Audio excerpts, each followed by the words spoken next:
Buenas noches, hermanos. Vamos a meditar. Decía en el Marco Novelo, los valientes y los que no hicieron puente también. Pero le damos gracias a Dios que usted está presente aquí, porque si no tuvo oportunidad, no hizo planes o tiene que trabajar mañana, no hay mejor lugar que usted pueda estar que escuchar la palabra de Dios, porque siempre hay algo que quiere decirnos, hablar a nuestros corazones, en todo tiempo y en todo momento. Padre, bendecimos tu nombre en esta noche porque hasta aquí tu mano nos ha sostenido. Señor, pese a las dificultades que atravesamos en un mundo cada día más difícil de vivir, Señor, tu palabra se cumple porque nos permite, Señor, estar aquí en tu casa. Y para nosotros es un deleite. Habla a nuestros corazones, que sea solamente tu palabra y tu espíritu quien confirme en nuestros corazones para poder llevarla a la práctica. En Cristo Jesús, Señor nuestro. Amén. Como se mencionaba a principio de mes, estamos meditando sobre el gozo, pero no cualquier tipo de gozo, un gozo que produce el que estemos en la palabra, el que estemos en el camino correcto. La felicidad que produce el mundo es una felicidad pasajera, provisional, temporal. No es la felicidad que produce un coche nuevo, que hay felicidad y gratitud a Dios por un coche nuevo. Pero si fundamos nuestra felicidad en eso, ese coche puede sufrir muchísimas cosas como un robo. Y si nosotros basamos nuestra felicidad en ese coche, la felicidad se va. Lo que esta historia del Antiguo Testamento nos relata es de un gozo que provino de la palabra de Dios. Y usted me preguntará, ¿cómo puedo experimentar yo ese gozo en la palabra de Dios? Porque es difícil. Debo de reconocer que cuando uno lee la palabra de Dios sin haber sido regenerado por Dios, es un libro más. Y tal es así que cuando comenzamos a leerlo, la mayoría de los que hemos estado aquí experimentamos algo, nos da sueño, ¿verdad? Y no debemos de engañarnos o mentir, es algo con lo que estamos luchando, nos da sueño probablemente. Pero sin embargo, a lo largo de esta historia del Antiguo Testamento, la historia de Nehemías, podemos encontrar el por qué causó gozo al pueblo de Israel que el libro se abriera en la asamblea y causara un gozo.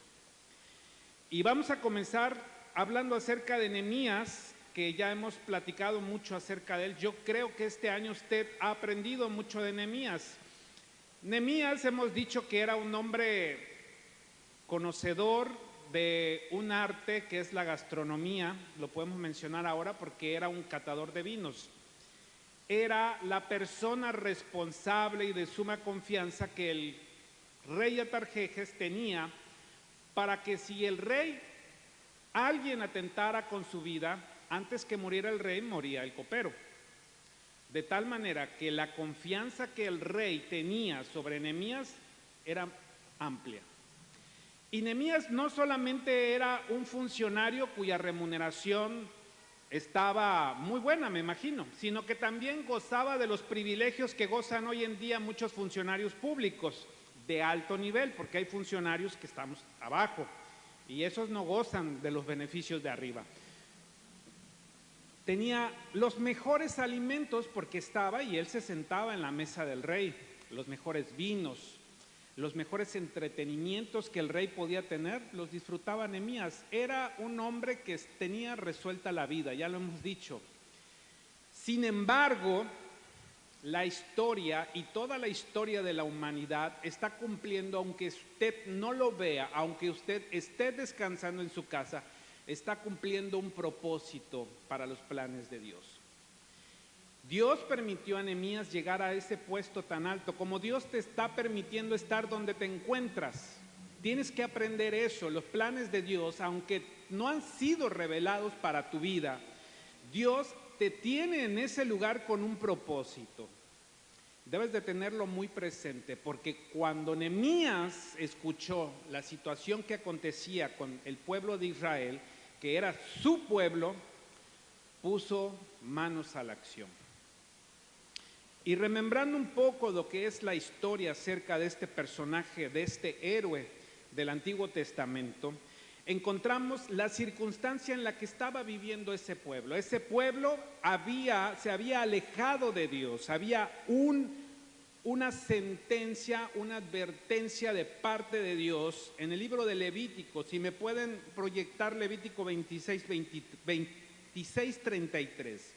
Mire, Dios llama a un pueblo para ser su pueblo especial. Hace un pacto con él.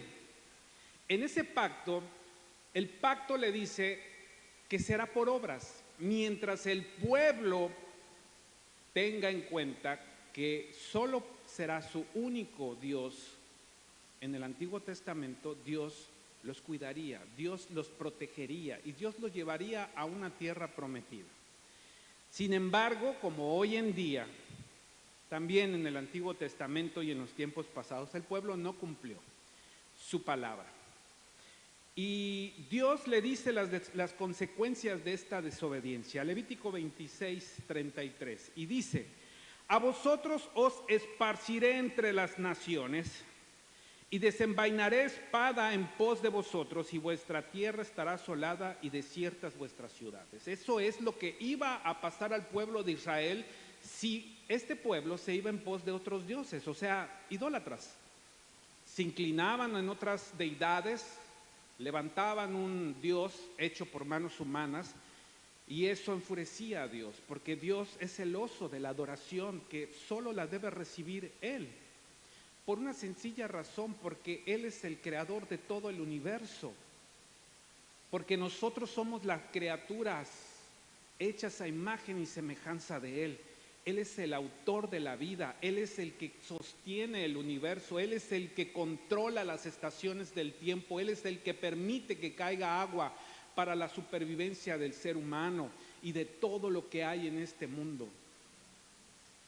¿Es poco eso para poder decir que Él merece toda la gloria y la honra? No. Pero nuestro duro corazón no nos permite a veces ver quién es Dios y quiénes somos nosotros en esta relación. De tal manera que Dios les advierte que si ellos no cumplieran este trato, las consecuencias serían tan obvias que Él ya no estaría protegiéndolos y los dispersaría. Y utilizaría a los enemigos del pueblo de Israel para cumplir estos propósitos. Y los propósitos de Dios se cumplen a pesar de nosotros o con nosotros. De tal manera que debemos de tener presente que si la voluntad de Dios en tu vida se va a cumplir a pesar de ti, porque Él te ama, porque ha establecido un propósito eterno para que tú vengas a Él.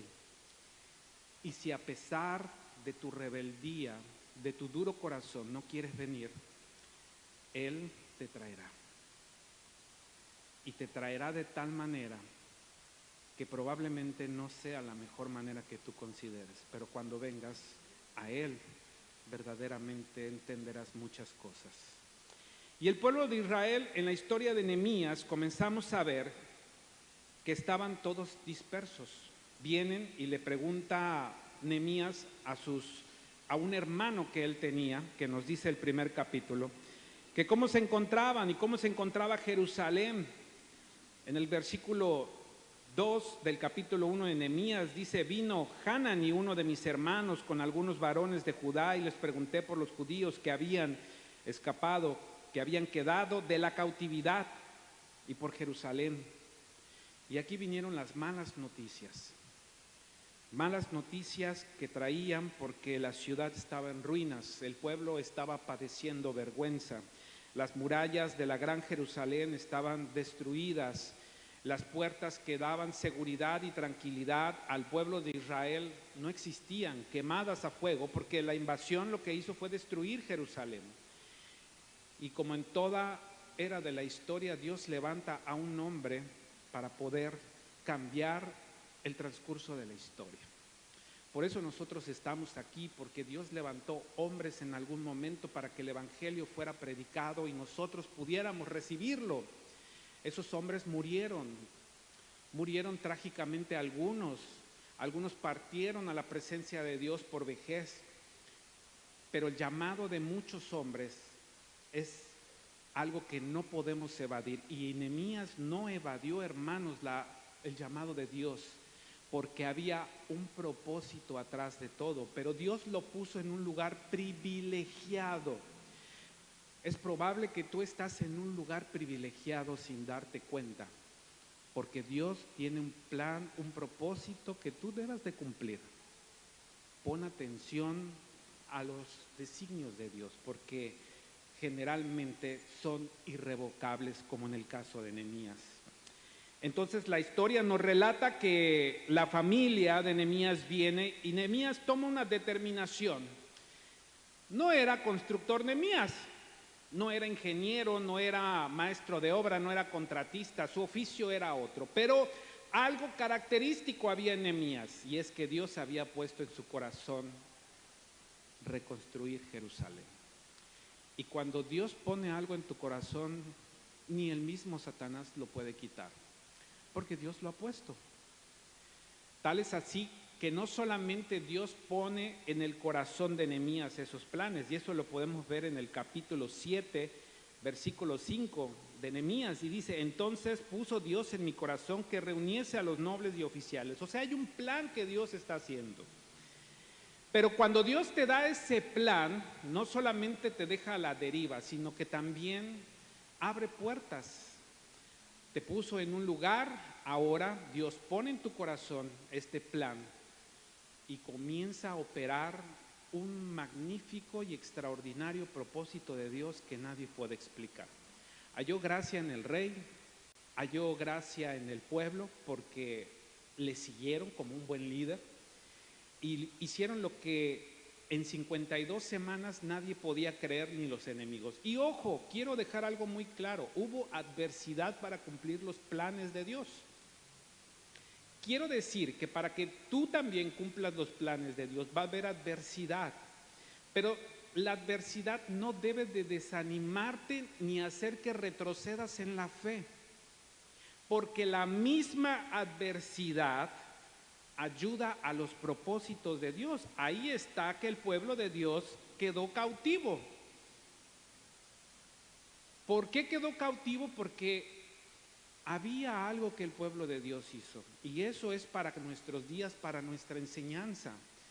Ninguna persona que se crea o quiera estar en Cristo Jesús puede tener dos vidas. ¿Por qué? Porque dice la Escritura que quien se considera amigo del mundo es enemistad contra Dios. Es muy claro. O estás en Cristo o no estás en Cristo, o eres frío o caliente, porque tibio no existe un cristiano carnal. No existe una media tinta. ¿Estamos en Cristo o no estamos en Cristo? Entonces Dios comienza a operar un plan maravilloso y a proveerle a Nehemías todas las cosas. En el capítulo 4, versículo 15, vemos que Dios obrando a través de todo esto, y dice: y cuando oyeron nuestros enemigos lo que habíamos entendido, o sea, que estaban conspirando para matar a Nehemías y detener la obra, y que Dios había desbaratado el consejo de ellos, nos volvimos todos al muro, cada uno a su tarea. El reino de los cielos sufre violencia. El reino de los cielos, acabamos de escuchar de parte de voz del pastor, está siendo perseguido, pero está cumpliendo los planes de Dios. Está obrando todo para un propósito maravilloso. Tú puedes tener oposición aún en tu misma familia, aún dentro de la misma iglesia puedes tener resistencia, pero si Dios ha puesto en tu corazón hacer algo, Él te concederá también la gracia para que esto pueda ser cumplido. porque hay una decadencia espiritual hoy en día como la hubo en los tiempos de Nehemías. La verdad se está cayendo a pedazos y no hay nadie que se levante para proclamar la verdad. ¿Son tiempos parecidos a los de Nehemías? Sí. No tenemos que construir ningún muro, pero las puertas de nuestros hogares están rotas. El pecado ha entrado en nuestros hogares, en nuestras familias, en nuestros hijos, en los matrimonios de nuestra iglesia. Y eso es una realidad. Nuestros hijos están compartiendo doctrina que no viene de la Escritura. Viene de un pensamiento contrario a la verdad. Tenemos ya asociaciones a nivel Latinoamérica de mujeres cristianas a favor del aborto. No me crean, entren, googleen, como dice hoy el término juvenil. La verdad está derrumbada. No podemos cerrar los ojos ante lo que está ocasionando. Y la historia de Nehemías nos desafía para entender que basta con un solo hombre convencido de que la mano de Dios está con él para poder enfrentar a todo un ejército sin temor alguno. Dice la historia y la narra, y ustedes lo saben, que con una mano tenían la espada y con otra tenían la pala, trabajando, o la herramienta que estaban construyendo. Eso significa que tú vas a estar en el cristianismo y vas a tener oposición para seguir, porque esto es una guerra, y la guerra y el botín de esta guerra no es nada más y nada menos que tu alma, con una consecuencia eterna. Así de fácil, no es fácil. Entonces esta historia va relatando hasta que concluye con la misión cumplida en un tiempo récord. Es más, ni con todo el dinero que tiene nuestro apreciado presidente de la República, y lo digo con mucho respeto por ser nuestra autoridad que Dios puso, pudiera haber terminado en ese tiempo esa obra. El versículo 15 del capítulo 6 dice: fue terminado pues el muro en 25 del mes Elú, en 52 días. Un promedio de 12 puertas fueron restauradas, reparadas, colocadas, puestas. Estas 2 puertas que este año repararon se llevaron aproximadamente 4 semanas, 3 personas. Esas puertas eran monumentales. Adrián, ¿me puedes ayudar con las fotos ilustrativas de más o menos de qué hablamos? Porque yo les traigo datos de hace muchos años, pero de las puertas. Pero lo que quiero, esa es Jerusalén. Esas son sus puertas, sus muros. Porque la historia nos habla de que estos sucesos fueron reales. No es ciencia ficción, verdaderamente existió Nehemías, verdaderamente existe Jerusalén, verdaderamente la historia nos va a hablar que los babilonios invadieron a Judá y lo tomaron cautivo. Pues esta es la puerta de las aguas donde se suscita todo este hecho que vamos a narrar ahorita, las puertas de las aguas. Puedes ponerme también el calendario. Otra cosa muy importante, hermanos, que tenemos que conocer a través de la historia es que, donde está el calendario, es que esta cultura no es nuestra cultura.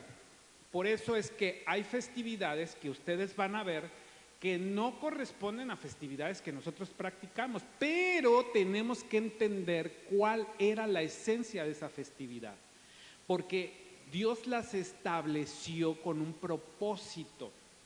¿Y qué creen?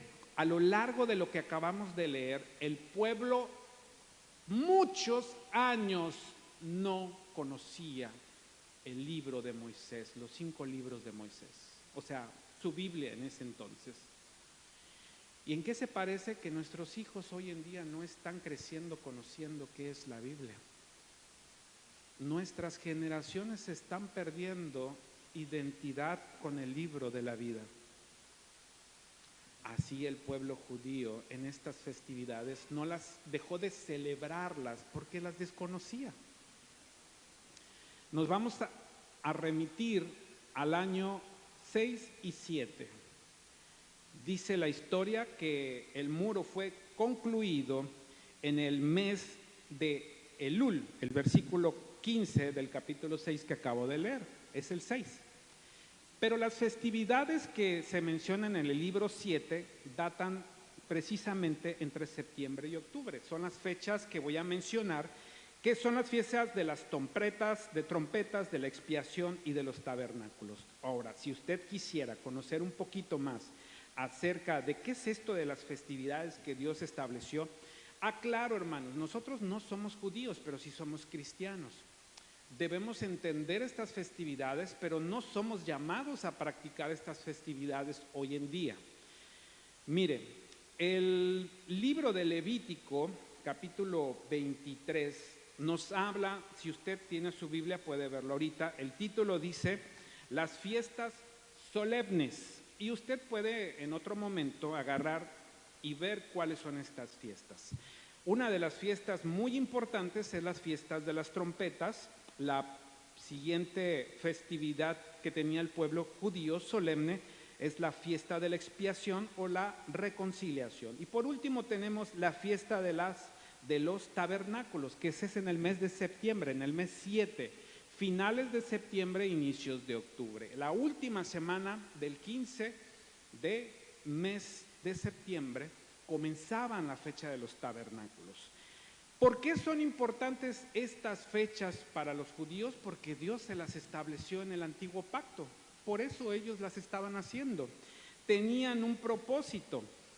Si me pones en pantalla el versículo, por favor, 23, desde el 41, dice así: y le haréis fiestas a Jehová por 7 días cada año. Será estatuto perpetuo por vuestras generaciones. En el mes séptimo del mes las haréis. Estamos hablando del mes 7, que es septiembre, octubre. 42.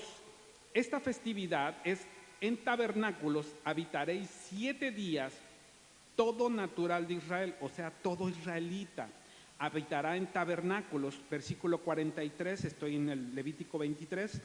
Para que sepan vuestros descendientes que en tabernáculos, este es el propósito de esa festividad, para que sepáis que en tabernáculos hice yo habitar a los hijos de Israel cuando los saqué de la tierra de Egipto, yo Jehová vuestro Dios. De tal manera que esta festividad era la ocasión propia para mostrar una gratitud y gozo a causa de todas las bendiciones recibidas de parte de Dios, tanto en la tierra prometida que ellos ocuparon, que Dios se las entregó de manos de los enemigos, y para recordar la bondad de Dios hacia ellos y su redención de Egipto, de tal manera que no era cualquier fiesta patronal de un santo que no tiene ningún poder milagroso. Es para recordarle al pueblo de Israel quiénes son, de dónde vienen y a dónde van y de quién dependen. ¿De dónde vienen? De la esclavitud de los egipcios. ¿Hacia dónde iban? Hacia una tierra prometida. No cualquier tierra prometida, la tierra que Dios les estableció y les prometió que les daría y terminó cumpliéndolos, recordándoles la redención, la compra que Dios hizo por ellos. Esa era la fiesta de los tabernáculos. Estamos ante un momento no casual donde justamente en el mes sexto se está concluyendo una obra extraordinaria de reparación y reconstrucción de todos los muros de Jerusalén con sus puertas. Y estamos una semana antes de una festividad que ellos no conocían, no sabían, porque la palabra dejó de ser para ellos la fuente guía de fe y práctica que lo que es para nosotros ahora, porque se apartaron de Dios en su momento.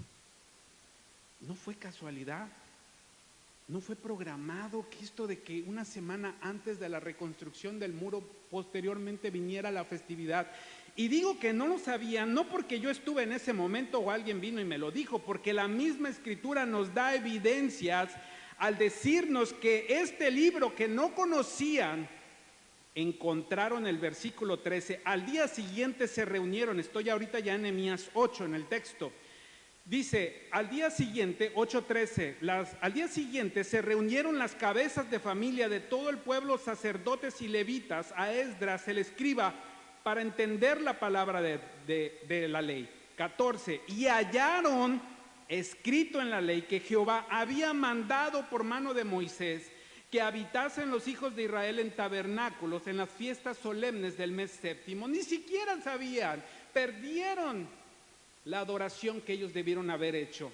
Perdieron sentido. Me explico, usted pierde sentido cuando usted no sabe quién es, de dónde viene, quién es su Padre eterno, quién es su Salvador. Ellos perdieron sentido porque abandonaron el libro. Y la desgracia vino. Pero Dios está operando y obrando como está obrando en tu vida, sin que tú te des cuenta. Dios levanta un hombre, hace que nazca un hombre, le da habilidades, le da capacidad, le da don de la palabra, lo pone en un lugar privilegiado donde como gobernante era un incrédulo el rey Artajerjes, pero halló gracia, la misma gracia que Dios te pone a ti cuando acudes con las personas que Dios pone en tu camino, porque tienes gracia. Yo sé que muchos de los que están aquí han experimentado con sus jefes gracia. No es tuya, es el don que Dios te ha dado y la permanencia que te seguirá dando porque eres un hijo suyo, eres luz en tinieblas. Dios les demuestra que la mano de Él estaba por permitirles reconstruir los muros y las puertas. ¿Sabes qué significan los muros y las puertas? Significan seguridad. Yo te pregunto, ¿una casa sin puertas, te animas a comprar esa pantallota que vas a comprar este Buen Fin? Si tu casa no tuviera puertas, ¿comprarías un refri? ¿Seguirías remodelándola, comprando muebles? No, porque las puertas nos dan seguridad. Ellos vivían inseguros porque aún seguían siendo una nación probable de ser sometida a más vejaciones, a robos. Las murallas eran un símbolo de la dignidad que ellos tenían, protección. Por eso vivían en el oprobio, en la burla de lo que ellos eran en su momento, de la nación que Dios escogió y usó. Dios les está demostrando que viene una reconstrucción de su vida, porque lo que el mundo hace en tu vida, Dios lo reconstruye, porque el pecado que nosotros vive y está, nos causa vergüenza. Muchos experimentamos en nuestra vida pasada la vergüenza del pecado y hemos caído probablemente en cosas bajas, humillantes. Si tú tienes un trasfondo de alcoholismo, ¿recuerdas lo que eras antes de Cristo? ¿Recuerdas lo que significa vivir y crecer en un hogar lleno de alcoholismo? Frente a las demás personas que nos digan que nuestro padre es alcohólico. Vivimos el oprobio, vivimos la vergüenza, vivimos la humillación por el pecado. Y constantemente nos está acusando a nuestra conciencia, a nuestras obras, si practicábamos adulterio a nuestras esposas, si practicábamos golpes a nuestros hijos. Eso es lo que hace el pecado. Pero Dios estaba decidido a reunir nuevamente a su pueblo, a su remanente, como así le llama. Y cuando Dios decide algo, no hay quien lo pare. Por eso es Dios, por eso es soberano. Yo no sé de dónde el Señor te tenga que traer, pero si te va a traer, te va a traer. Como dice el dicho, coopera, flojito y cooperando, porque verdaderamente te va a traer y no te le puedes oponer. Pero no es porque quiera tenerte por obligación, es porque quiere cambiar tu vida. Y deseaba en esta historia que el pueblo de Israel se diera cuenta, número uno, que ya la mano de Dios estaba sobre ellos. No es lo mismo cuando tu casa estás construyendo y te das cuenta que has hecho una obra, que Dios te ha permitido una obra, ¿verdad? Quienes están construyendo, quienes te dan cuenta, les causa un gozo, una felicidad ver su casa de todos sus sueños. Esta nación comenzó a agarrar confianza. Por eso encontramos que cuando el pueblo es reunido, después de esa festividad, viene el propósito por el cual Dios permitió que Nehemías reconstruyera. Darle a la palabra el lugar que debe de ocupar, el valor correcto. Eran más en el versículo, si me puedes proyectar, capítulo 7, versículo 66. Toda la congregación junta eran 42,370 los que se encontraban en la plaza enfrente de las puertas de las aguas. Y esto tiene un acto simbólico. En la escritura, hermanos, vamos a encontrar mucho simbolismo. Este simbolismo significa que tiene una connotación espiritual. No era casualidad que las puertas de las aguas era donde estaba toda la congregación, toda la asamblea. Había un propósito, porque muchos años más adelante, en San Juan 15, versículo 3, Jesucristo diría: ya vosotros estáis limpios por la palabra que os es hablado. Esa agua que representa a nuestro Señor, purificadora, es lo que habría de limpiar a la nación cuando fue abierto el libro por el sacerdote Esdras. Simbólicamente, ellos estaban sujetando su voluntad a la palabra, porque la palabra es el agua que limpia nuestra vida. Hemos sido limpiados de nuestros pecados por su palabra. Ellos tomaron una actitud correcta frente a la palabra. No vinieron porque sus papás los trajeron o sus esposas los obligaron a sus maridos a venir. No vinieron porque había un plan el domingo que terminando de aquí nos vamos a ir a comer, a comprar, y todos venimos porque hay un plan después de. Vinieron exclusivamente a escuchar la palabra porque le dieron el sentido correcto a la palabra. De tal manera que Dios estaba preparando un avivamiento espiritual por la decadencia espiritual que el pueblo de Israel estaba viviendo. Hermanos, estamos viviendo un decaimiento espiritual terrible.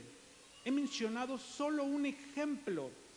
Nuestros hijos están siendo adoctrinados y son portavoces de muchas cosas que la Biblia condena. Así de sencillo. Pero, hermanos, sin afán de ofenderle, porque la palabra primero habla a mi corazón, ¿qué lugar está ocupando la palabra en tu hogar? ¿Qué lugar? La nación que se encontraba representada en ese momento, más de 52,000 almas se juntaron porque querían escuchar la palabra. Y fíjese lo interesante, usted y yo tenemos, ¿cuántos libros tenemos? ¿Qué? ¿Cuánto? ¿Quién da más? ¿Quién da menos? 66, muy bien, 66 libros. Ellos solo tenían 5. ¿Qué es lo que impactó que el pueblo, con un mismo sentir, dice en los primeros versículos del capítulo 8, y se juntó todo el pueblo como un solo hombre, Y aquí las mujeres que estén también están incluidas. No vayan a decir que las mujeres no estaban incluidas. Claro que estaban incluidas las mujeres. En la plaza que está delante de la puerta de las aguas, estoy en el versículo 1 del capítulo 8, y dijeron a Esdras, el escriba, que trajese el libro de la ley de Moisés, los 5 libros. Les era más que suficiente. Nosotros tenemos 66, ni aún así hemos podido leer un solo libro completo en toda nuestra vida de cristianismo. Si usted es la excepción a la regla, felicitaciones. Felicitaciones. Estos hombres estuvieron en la asamblea parados escuchando, porque le dieron el lugar correcto que debe ocupar la palabra de Dios en nuestras vidas. No es cualquier palabra, no es un libro. Sabemos que los géneros literarios, en esta ocasión estamos abriendo un libro que su género literario es el histórico, la narrativa, porque son las memorias de un hombre que levantó Dios sobre un hecho histórico, con fechas, con nombres, con apellidos, con sucesos, con lugares. Pero no deja de ser palabra de Dios, porque toda palabra de Dios es inspirada por su Espíritu y es útil para redarguir, para enseñar, para instruir. Le dieron el sentido correcto. La primera pregunta es, ¿qué sentido tiene la palabra en tu matrimonio? Jóvenes, ¿qué sentido tiene? Porque estos hombres, después de lo que vivieron, comenzaron a vivir de nuevo. ¿Qué impacto tuvo la palabra en la vida de esta asamblea? Primero trajo una convicción de pecados, porque recordaron al ser leída Levítico y Deuteronomio todas las consecuencias de las cuales fueron advertidos sus padres en caso que abandonaran el pacto que ellos prometieron. Hermanos, hemos fallado en muchísimas cosas. No hay nadie aquí que se pueda levantar y decir que sus obras y sus testimonios son de ejemplo. Todos los que estamos aquí hemos fallado. De hecho, la Biblia dice, justo ni uno solo, bueno ni uno solo, ni que haga lo bueno. Este pueblo reconoció, este pueblo estuvo de acuerdo que sus obras fueron malas y que ellos merecían estar donde estaban, en lo oprobio y en la vergüenza a raíz de su desobediencia al pacto con Dios. Cuando tú pones el lugar correcto la palabra de Dios, es inevitable que venga una convicción de pecados. Pero yo quiero decirte que Dios no es que quiera venir y traerte a memoria tus pecados para que sufras. Porque la fiesta de los tabernáculos, el propósito era de dónde lo saqué. Porque el propósito del cual Dios nos quiere decir a través de la Escritura lo que somos es porque necesitamos un Salvador. Tú necesitas un Salvador, yo necesito un Salvador, todos necesitamos un Salvador, pero a alguien que confíe en sus propias obras y no reconozca su pecaminosidad delante de un Dios santo no puede necesitar un Salvador. No puede, obvio. ¿Por qué voy a necesitar un Salvador si mi vida es buena, si mi vida es perfecta? Soy un buen padre, soy una buena madre, soy un buen hijo. Recordemos los catecismos, recordemos el principio del Evangelio. Nadie puede salvarse a sí mismo, nadie. Necesitamos un Salvador. Este pueblo no podía hacer ni siquiera levantar un ladrillo, lo intentaron hacer y fracasaron en el libro de Esdras, por una sencilla razón, porque la mano de Dios no estaba sobre ellos. A veces intentamos dejar el pecado y prometemos una y otra vez, pero probablemente tal vez no hemos tenido una convicción de pecados que nos lleve a un arrepentimiento genuino. Segundo lugar, el pueblo se humilló porque reconocieron su infidelidad. Y esto los llevó a apartarse. Después, cuando el libro fue abierto, nos dice el versículo 6, bendijo entonces Esdras a Jehová, Dios grande, y todo el pueblo respondió amén. alzando las manos y se humillaron y adoraron a Jehová inclinándose a tierra. Cuando pones en el sentido correcto la palabra de Dios, va a haber un sentido de humildad y humillación delante de quien es Dios. Porque Él es Dios y nosotros somos su creación. Él es nuestro Señor y nosotros somos sus siervos. Él es el dueño de las cosas, de todo lo que existe, de todo lo que hay. Poner en el lugar correcto la palabra de nuestro Dios nos hace también ser reverentes. Cuando el libro fue abierto, el pueblo reconoció de quién eran esas palabras. El pueblo reconoció por qué llegaron hasta ese momento, pero también las lágrimas de arrepentimiento vinieron sobre el pueblo. ¿Cuántas veces nuestro pecado nos lleva a un quebrantamiento verdaderamente de lágrimas? Que no estamos siendo los hijos que Dios demanda que seamos. Joven, ¿cuántas veces le has levantado la voz a tu padre? Te quiero decir algo. En el Antiguo Testamento, una rebelión, una mala contestación a tu padre ameritaba que fueras apedreado en una plaza pública. Apedreado. La razón por que en la historia del hijo pródigo el padre corre hacia el hijo es precisamente para evitar que su hijo muera siendo apedrado por la deshonra que le hizo. Porque si te has preguntado por qué corre el padre en vez que corra el hijo, es porque quería evitar que muriera lapidado, porque eso merecía. ¿Cuántas veces esposos han tratado mal a sus esposas? ¿Te causan dolor a tal grado que te lleve a unas lágrimas de arrepentimiento? El pueblo sufrió que se le fuera recordado el libro de Deuteronomio y Levítico porque abandonaron a su Dios, abandonaron las fiestas solemnes que les hacían recordar. Hay que aprender a diferenciar el arrepentimiento del remordimiento. El Señor nos llama a arrepentirnos, no a remordimientos que se terminan y se van. Pero no todo es noticias tristes, porque vino el avivamiento.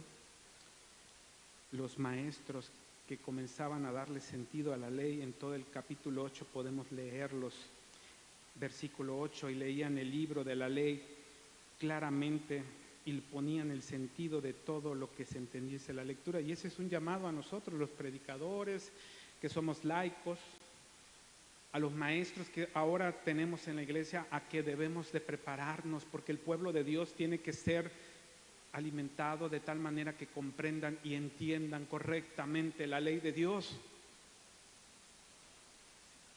Yo les pregunto, un médico requiere estudios para poder ejercer su oficio. Si este médico no estudia y opera, el paciente puede morir. Nosotros como creyentes somos como médicos, pero las consecuencias no son la muerte en este mundo, es la vida eterna. O sea, es más delicado. Por eso la necesidad, maestros, líderes, tenemos que prepararnos, porque aquí hubieron hombres que le daban el sentido correcto a la Escritura. Pregunta maestros que nos están acompañando o si nos están siguiendo. ¿Preparas tu clase? ¿O la improvisas? Con la excusa de que el Espíritu Santo se mueva en ese momento para que me ponga palabras en mí. ¿Te preparas? ¿Le dedicas tiempo para instruir a los que apenas están creciendo? Porque aquí encontramos que los levitas, los sacerdotes, le daban el sentido a la ley de manera correcta. Y el resultado de todo lo encontramos en el versículo 10. Luego les dijo: id, comed grosura y bebed vino dulce, porque les decían: no lloren. ¿Saben por qué les decían no lloren? Porque la fiesta de la expiación, de acuerdo a lo que dice el versículo 29 del capítulo 23 de Éxodo, porque toda persona que no se aflige ese mismo día será cortada del pueblo. O sea, hay una festividad de la expiación donde ellos quebrantaban su corazón. Pero el pueblo, como no tenía nociones, por eso les callaban, porque le decían, esperen, ya estamos en la fiesta de las trompetas, eso ya pasó, era para que lloráramos, estamos desfasados. Por eso les decía, no lloren. Pero era bueno que el pueblo llore, es bueno que usted llore, si usted es varón es bueno que usted llore. Yo le pregunto a los varones que están aquí, porque fuimos educados en una cultura donde de niños nos callaban nuestras madres o nuestros padres porque no debíamos de llorar. Mire, Dios nos ha dado todas las emociones y sentimientos como a hombres y mujeres. Es cierto que los varones son más fuertes, pero si usted quiere llorar, llore, y mejor si es por su pecado. Cuando usted haga algo de acuerdo a la voluntad de Dios, quebrante su corazón, hermano. Porque lo que está haciendo es endurecerlo. Y cuando el pueblo se endureció, Dios los dispersó. Jóvenes, les llamo a que honren a sus padres. Esposos, les llamo a que traten a sus esposas como brazo frágil, dice la Escritura. Y después del brazo frágil, dice la Escritura, aun si fuere necesario, a morir por su esposa. Y pone como ejemplo, texto seguido, así como Cristo murió por la iglesia. Esposas, sujétense a sus maridos. Yo sé que algunas de las que están aquí van a decir, es que estamos en otro siglo, hermano. Eso ya no está de moda, no. El problema es que el sentido de la Escritura no lo están entendiendo. No significa que la mujer no hable, no significa que la mujer esté callada, no significa y no da derecho para que el hombre, abusando de una autoridad que está establecida en el Génesis, maltrate a su esposa. No. Por eso necesitamos maestros que se preparen para que le den el sentido correcto a la Escritura. Y el mundo no nos esté tachando de machistas, ¿me explico? Porque ignoran verdaderamente el sentido de la Escritura. Y muchos ignoramos el sentido de la Escritura. Mire, para ya terminar, Jeremías 31, 33. ¿Me puedes ayudar a proyectarlo, Adrián? Jeremías 31, 33.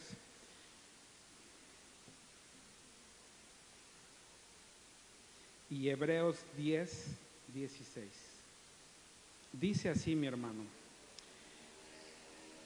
Pero este es el pacto que haré con la casa de Israel. Después de aquellos días, dice Jehová, daré mi ley en su mente y la escribiré en su corazón, y yo seré a ellos por Dios, y ellos me serán por pueblo. Dios prometió su ley ponerla en nuestros corazones. Cuando dice daré mi ley y las pondré en sus corazones, significa que hará que nosotros le amemos. Porque para nosotros cumplir la ley no es algo gravoso, ¿verdad? Hablar con verdad a los que están en Cristo les cuesta trabajo. Amar a sus hijos les cuesta trabajo. Porque la ley de Dios ha puesto en nuestros corazones y nos da gozo. Pero alguno dirá, eso es el Antiguo Testamento. No, también el Nuevo Testamento lo dice. Hebreos 10, 16. Este es el pacto que haré con ellos después de aquellos días, dice el Señor. Pondré mis leyes en su corazón, en sus mentes las escribiré. La mejor manera que nosotros podemos hallar gozo como el pueblo de Israel fue en su palabra. El llamado de esta noche es para que le des el sentido correcto a la palabra de Dios. El llamado en esta noche es para que la palabra cause en ti el impacto que necesita. Convicción de pecados, una actitud de humillación por la infidelidad que nosotros hemos cometido y nuestros pecados, una reverencia correcta cuando la palabra es expuesta. Todo esto nos va a producir un quebranto de corazón a causa de nuestro pecado. Cuando todo esto haya sucedido, que el Señor nos permita reconocer nuestro pecado, entonces verdaderamente, como el pueblo de Israel, vendrá un avivamiento a nuestros hogares. Entre tanto, no pidámosle a Dios que haga algo de lo cual nosotros no hemos cumplido como el pueblo de Israel. Hemos fallado en este pacto. Yo quisiera decirles de todo corazón que estas palabras de parte de Dios cambiaran sus hogares. Y lo deseo de todo corazón. Pero hay el riesgo que usted salga de este lugar así como vino, vacío. Solamente necesitamos que Dios haga en nuestros corazones una obra maravillosa para amar su ley y seremos plenamente felices y gozosos. Padre, en esta noche deseamos de todo corazón que tu palabra nos cause gozo, así como 52,000 personas o más no escatimaron el tiempo para poder escuchar todos los libros escritos por Moisés.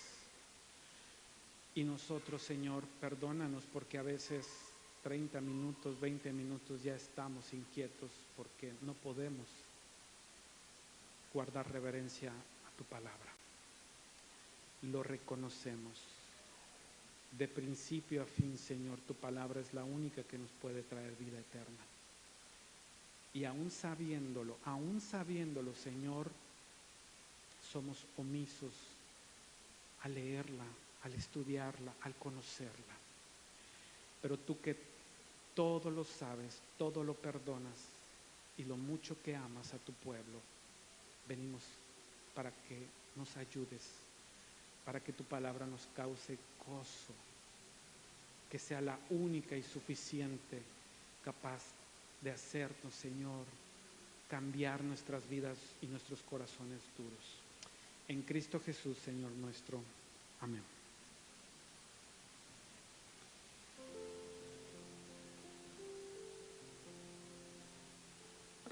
Puestos de pie, hermanos, entonemos el himno número 13, Bellas Palabras de Vida.